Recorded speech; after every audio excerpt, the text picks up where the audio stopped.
जय जगन्नाथ।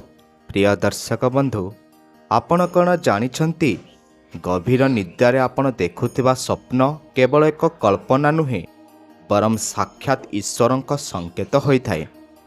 काहींकि किछि स्वप्न आमको भयभीत करे तो आउ किछि स्वप्न मनरे अपार शांति भरी दिए। कौन भगवान आपणक सह कथा हेबाकु चाहुचंती? जदि आपण स्वप्न रे देवादेवी मंदिर किंबा कौनसी विशेष प्राकृतिक दृश्य देखुछंती तेबे एहाकु साधारण भावी भूल करंतु नहीं। आसंतु आज एही रहस्यमय दुनियार परदा उठाइबा एवं जानिबा शास्त्र अनुसार भगवान आमको किपरि संकेत दियंती। भिडियो रे आगकु बढ़िबा पूर्वरु आपनकु मोर छोट अनुरोध, दयाकरी भिडियोटी को लाइक करी तले दिया जाइथिबा कमेंट बॉक्स रे जय जगन्नाथ निश्चय लिखिबे। महाप्रभु आपणकर समस्त इच्छा को पूर्ण करिवे। तेबे चलंतु डेरी न करी भिडियोटी को संपूर्ण भावे देखिबा। दर्शक बंधु, आम जीवन रे एमिति अनेक समय आसे जेतेबेले आमे निजको असहाय मने करू। सही समय रे भगवान विभिन्न माध्यम रे आमको सहाय्य करिथांती एवं सही माध्यम गुड़िक मध्यरु सबुठारु शक्तिशाली माध्यम हेउची स्वप्न। स्वप्न शास्त्र अनुसार प्रत्येक स्वप्नर एक निर्दिष्ट अर्थ थाए। विशेषकर ब्रह्म मुहूर्त रे देखा जाउथिबा स्वप्न केबे भी मिछ होई न थाए।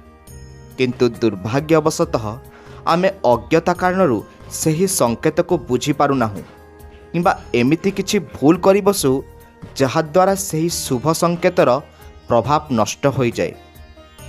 भगवान का संकेत स्वप्न रे आसीबार प्रथम और प्रधान कारण हेउछि आमर अंतरात्मा। जेतेबेले आम शरीर सोई थाए आमर अवचेतन मन सेही परमात्मा सह संयुक्त हेबाकु चेष्टा करे। जदि आपण स्वप्न रे साक्षात भगवान को मूर्ति किंबा तांकर कौनसी अवतार देखुछंती तेबे एहार अर्थ हेउछि आपणक उपरे कृपा वर्षिबाकु जाउछि। किंतु एठारे एक बड़ प्रश्न उठे, आपण सही स्वप्न देखिबा परे कौन करंती? शास्त्र कहे भगवान को संबंधित स्वप्न को केबे भी सर्वसाधारण प्रकाश करिबा अनुचित। यह हेउछि सबुठारु बड़ भूल। जदि आपण निजर शुभ स्वप्न विषय समस्तंकु कहिबे तेबे सही स्वप्नर सात्विक शक्ति कमी जाए।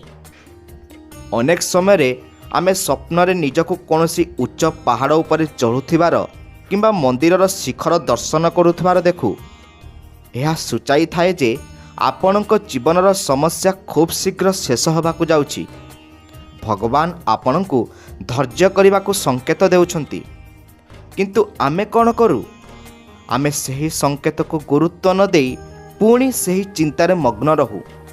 मन रखंतु, विश्वास ही भक्तिर मूलदुआ। जदि भगवान स्वप्न रे आसी आशीर्वाद देउछंती तेबे मनरु समस्त नकारात्मक दूर करिबा उचित। आउ एक गुरुत्वपूर्ण कथा हेउछि स्वप्न रे पितृपुरुषंक दर्शन। अनेक एहाकु भय मने करंती, किंतु शास्त्र अनुसार यह भगवान को एक स्वतंत्र संकेत। जदि आपणक पितृपुरुष स्वप्न रे हसुथिबा अवस्था देखा देउछंती तेबे बुझी जांतु जे भगवान आपणक परिवार उपरे प्रसन्न अछंती। किंतु जदि सेमाने किछि मागुचंती किंबा दुखी अछंती तेबे एहा एक सतर्क सूचना। एही समय रे दान धर्म करिबा बदल रे जदि आपण एहाकु एड़ाई जांती तेबे एहा आपणक पई शुभ फल आनि न थाए। स्वप्न रे शंख ध्वनि शुणिबा, घंटी बाजिबा किंबा दीप जळुथिबार देखिबे भगवान उपस्थितिर प्रमाण दर्शाई थाए। यह सूचाई दिए जे आपणक घरे थिबा नकारात्मक शक्ति विनाश हेबाकु जाउछि। किंतु एही स्वप्न देखिबा परे अहंकार करिबा किंबा मु जणे बड़ भक्त बोली निजको प्रदर्शन करिबा एक मारात्मक भूल। भक्ति रे सबुबेले विनम्रता रहिबा आवश्यक। दर्शक बंधु, स्वप्न माध्यम रे मिलुथुबा एही दैवी संकेत गुड़िक आम भाग्य बदलैबार क्षमता रखती। किंतु एहार अर्थ नुहे जे आपण केवल स्वप्न उपरे निर्भर करी कर्म त्याग करिवे। ଭଗବାନ ସଂକେତ ଦିଅନ୍ତି ଆପଣଙ୍କୁ ସଠିକ୍ ପଥ ଦେଖାଇବା ପାଇଁ, ଆପଣଙ୍କୁ ଅଳସୁଆ କରିବା ପାଇଁ ନୁହେଁ।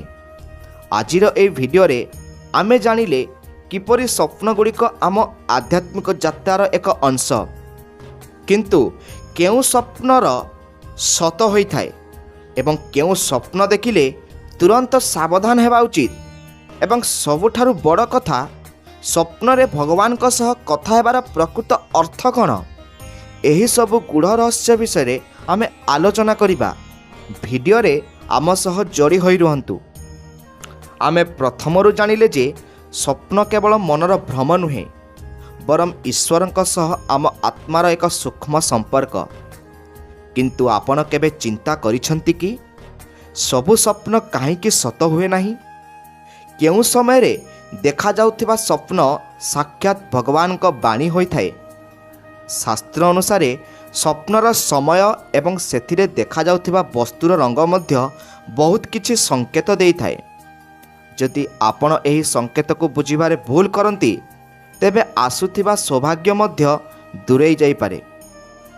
ସ୍ୱପ୍ନଶାସ୍ତ୍ର ଏବଂ ପୁରାଣ ଅନୁଯାୟୀ ରାତିର 4ଟି ପ୍ରହର ମଧ୍ୟରୁ ଶେଷ ପ୍ରହର ଅର୍ଥାତ୍ ବ୍ରହ୍ମ ମୁହୂର୍ତ୍ତ ଭୋର 3ଟାରୁ 5ଟା ମଧ୍ୟରେ ଦେଖାଯାଉଥିବା ସ୍ୱପ୍ନର ଫଳ ତୁରନ୍ତ କିମ୍ବା 1 ବର୍ଷ ମଧ୍ୟରେ ମିଳିଥାଏ।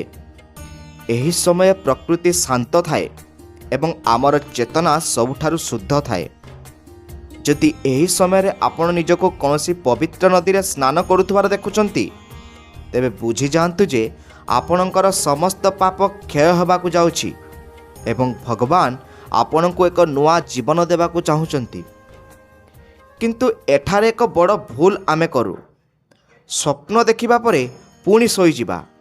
ଶାସ୍ତ୍ର କହେ, ଯଦି ବ୍ରହ୍ମ ମୁହୂର୍ତ୍ତରେ କୌଣସି ଶୁଭ ସ୍ୱପ୍ନ ଦେଖାଯାଏ, ତେବେ ତୁରନ୍ତ ଶଯ୍ୟା ତ୍ୟାଗ କରି ଈଶ୍ୱରଙ୍କ ନାମ ସ୍ମରଣ କରିବା ଉଚିତ। ପୁଣି ଶୋଇଗଲେ ସେହି ସ୍ୱପ୍ନର ସୁଫଳ ନଷ୍ଟ ହୋଇଯାଏ। ଏବେ ଆସନ୍ତୁ ଜାଣିବା ଭଗବାନଙ୍କ ସେହି ବିଶେଷ ସଂକେତ ବିଷୟରେ, ଯାହା ଆମ ଭାଗ୍ୟର ଦ୍ୱାର ଖୋଲିଥାଏ। ସ୍ୱପ୍ନରେ ଧଳା ରଙ୍ଗର ବସ୍ତୁ ଦେଖିବା ଅତ୍ୟନ୍ତ ଶୁଭ। ଯଦି ଆପଣ ଧଳା ହାତୀ, ଧଳା ଫୁଲ କିମ୍ବା ଧଳା ସାପ ଦେଖୁଛନ୍ତି, ତେବେ ଏହା ସାକ୍ଷାତ ମହାଲକ୍ଷ୍ମୀ ଏବଂ ଭଗବାନ ଶିବଙ୍କ କୃପାର ସଂକେତ। ଅନେକ ଲୋକ ସ୍ୱପ୍ନରେ ସାପ ଦେଖି ଭୟଭୀତ ହୋଇଯାଆନ୍ତି, କିନ୍ତୁ ସ୍ୱପ୍ନରେ ସାପ ଦେଖିବା ସବୁବେଳେ ଖରାପ ନୁହେଁ। ଯଦି ସାପ ଆପଣଙ୍କୁ କିଛି କରୁନାହିଁ କିମ୍ବା ଶିବଲିଙ୍ଗ ଉପରେ ଗୋଡ଼େଇ ହୋଇ ରହିଛି, ତେବେ ଏହା ଆପଣଙ୍କର ଆଧ୍ୟାତ୍ମିକ ଉନ୍ନତିର ସଂକେତ। ସେହି ସମୟରେ ଭୟଭୀତ ହେବା ପରିବର୍ତ୍ତେ ଭଗବାନଙ୍କୁ ଧନ୍ୟବାଦ ଦେବା ଉଚିତ। ଆଉ ଏକ ଗୁରୁତ୍ୱପୂର୍ଣ୍ଣ ସଂକେତ ହେଉଛି ଛୋଟ ଶିଶୁ। ସ୍ୱପ୍ନରେ କୌଣସି ଶିଶୁ ହସୁଥିବାର ଦେଖିବେ କିମ୍ବା ଆପଣଙ୍କ କୋଳକୁ ଆସିବା ସୂଚନା ଦିଏ ଯେ ଆପଣଙ୍କ ଘରକୁ ଖୁସିର ଆଗମନ ହେବାକୁ ଯାଉଛି। କିନ୍ତୁ ଏଠାରେ ସାବଧାନ ରହିବାକୁ ହେବ। ଯଦି ସ୍ୱପ୍ନରେ ଆପଣ କୌଣସି ଶିଶୁକୁ କାନ୍ଦୁଥିବାର ଦେଖୁଛନ୍ତି, ତେବେ ଏହା ସୂଚାଇଥାଏ ଯେ ଆପଣଙ୍କ କୌଣସି କାର୍ଯ୍ୟ ଦ୍ୱାରା ଈଶ୍ୱର ଅସନ୍ତୁଷ୍ଟ ଅଛନ୍ତି। ଏହା ଏକ ଚେତାବନୀ। ଆପଣଙ୍କୁ ନିଜର ଆଚରଣ ଏବଂ ଭକ୍ତିରେ ସଂଶୋଧନ ଆଣିବାକୁ ପଡ଼ିବ। ଭଗବାନଙ୍କ ସଂକେତ ସବୁବେଳେ ସିଧାସଳଖ ନଥାଏ। କେତେବେଳେ ସ୍ୱପ୍ନରେ କୌଣସି ସାଧୁ ସନ୍ନ୍ୟାସୀ ଆସି ଆପଣଙ୍କୁ କିଛି ମନ୍ତ୍ର କିମ୍ବା ଉପଦେଶ ଦିଅନ୍ତି। ଏହାକୁ ସ୍ୱପ୍ନାଦେଶ କୁହାଯାଏ। ଏହିଭଳି ସ୍ୱପ୍ନକୁ କେବେ ବି ହେଳା କରନ୍ତୁ ନାହିଁ। ସେହି ମନ୍ତ୍ର କିମ୍ବା କଥାକୁ ଡାଏରୀରେ ଲେଖି ରଖନ୍ତୁ, କିନ୍ତୁ ମନେ ରଖନ୍ତୁ, ଏହି ଗୁପ୍ତ କଥାକୁ କାହା ଆଗରେ ପ୍ରକାଶ କରନ୍ତୁ ନାହିଁ। ଶାସ୍ତ୍ର ଅନୁସାରେ ଗୁରୁ କିମ୍ବା ଭଗବାନଙ୍କ ଦ୍ୱାରା ଦିଆଯାଇଥିବା ସ୍ୱପ୍ନାଦେଶ ଯେତେ ଗୁପ୍ତ ରହିବ, ତାହାର ପ୍ରଭାବ ସେତେ ଶୀଘ୍ର ଜୀବନରେ ଦେଖାଦେବ। ସ୍ୱପ୍ନରେ ମନ୍ଦିର ଯିବା କିମ୍ବା ପୂଜା କରିବା ମଧ୍ୟ ଏକ ବଡ଼ ସଂକେତ।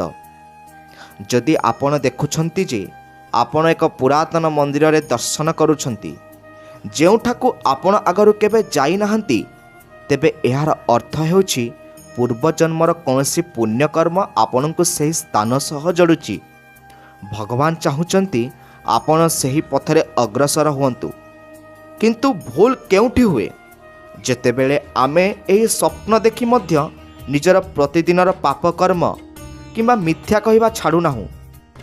ମନେ ରଖନ୍ତୁ, ଭଗବାନଙ୍କ ସଂକେତ କେବଳ ଭାଗ୍ୟଶାଳୀ ଲୋକଙ୍କୁ ମିଳିଥାଏ ଏବଂ ସେହି ସଂକେତର ସମ୍ମାନ କରିବା ଆମର କର୍ତ୍ତବ୍ୟ। ଆଉ ଏକ ରହସ୍ୟମୟ ଦୃଶ୍ୟ ହେଉଛି ଆକାଶ। ସ୍ୱପ୍ନରେ ନିଜକୁ ଆକାଶରେ ଉଡ଼ୁଥିବାର ଦେଖିବା କିମ୍ବା ଉଜ୍ଜଳ ନକ୍ଷତ୍ର ଦେଖିବା ସୂଚାଇଥାଏ ଯେ ଆପଣଙ୍କ ମାନ ସମ୍ମାନ ବୃଦ୍ଧି ପାଇବାକୁ ଯାଉଛି।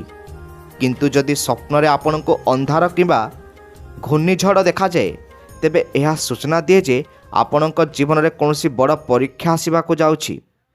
ଏହି ସମୟରେ ଭଗବାନ ଆପଣଙ୍କୁ ସଂକେତ ଦେଉଛନ୍ତି ଯେ ସାବଧାନ ହୋଇଯାଅ ଏବଂ ମୋର ଶରଣାପନ୍ନ ହୋଇଯାଅ।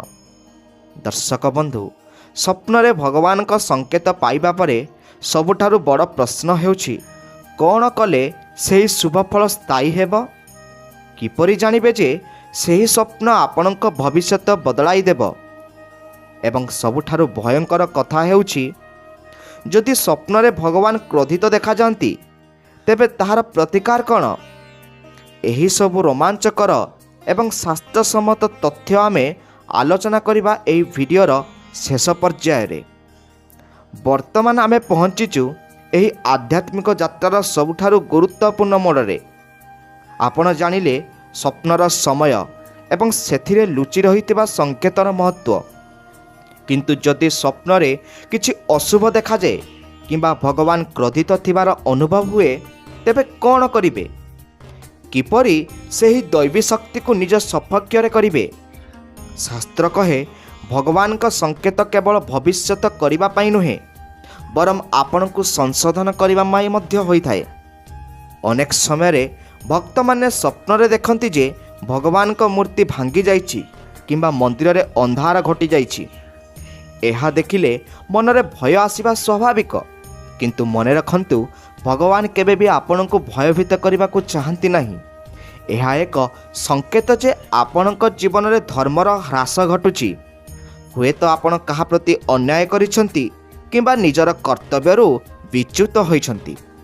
ଏହି ସମୟରେ ସବୁଠାରୁ ବଡ଼ ଭୁଲ ହେଉଛି ସେହି ସ୍ୱପ୍ନକୁ ଦେଖି ଚୁପଚାପ ରହିବା। ଏହାର ପ୍ରତିକାର ସ୍ୱରୂପ ସେହିଦିନ ହିଁ କୌଣସି ଗରିବକୁ ଅନ୍ନ ଦାନ କରନ୍ତୁ କିମ୍ବା ପକ୍ଷୀକୁ ଦାନା ଦିଅନ୍ତୁ। ଦାନ ହିଁ ସମସ୍ତ ଗ୍ରହଦୋଷ ଏବଂ ଅଶୁଭ ସ୍ୱପ୍ନର ପ୍ରଭାବକୁ କାଟିଦିଏ।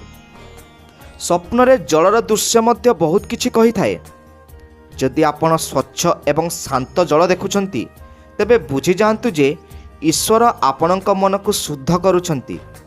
କିନ୍ତୁ ଯଦି ଆପଣ ବନ୍ୟା କିମ୍ବା ଗୋଳିଆ ପାଣି ଦେଖୁଛନ୍ତି, ତେବେ ଏହା ସଂକେତ ଦିଏ ଯେ ଆପଣ ମାନସିକ ଅଶାନ୍ତିରେ ରହିବେ। ଏହି ପରିସ୍ଥିତିରେ ଆପଣଙ୍କୁ ଶିବଲିଙ୍ଗରେ ଜଳାଭିଷେକ କରିବା ଉଚିତ। ମନେ ରଖନ୍ତୁ, ଯିଏ ସଂକେତ ଦିଅନ୍ତି ସିଏ ହିଁ ସମାଧାନର ପଥ ଦେଖାନ୍ତି। ସେଥିପାଇଁ ସ୍ୱପ୍ନ ଦେଖିବା ପରେ କେବେ ବି ହତାଶ ହୁଅନ୍ତୁ ନାହିଁ। ଆଉ ଏକ ରହସ୍ୟମୟ କଥା ହେଉଛି ସ୍ୱପ୍ନରେ ନିଜର ମୃତ୍ୟୁ ଦେଖିବା କିମ୍ବା କାହାର ଶବ ଦେଖିବା। ଶାସ୍ତ୍ର ଅନୁସାରେ ଏହା ଆଦୌ ଅଶୁଭ ନୁହେଁ, ବରଂ ଏହାର ଅର୍ଥ ହେଉଛି ଆପଣଙ୍କର ପୁରୁଣା ଦୁଃଖ କଷ୍ଟର ଅନ୍ତ ହେବାକୁ ଯାଉଛି ଏବଂ ଏକ ନୂତନ ସକାଳର ଆରମ୍ଭ ହେବାକୁ ଯାଉଛି।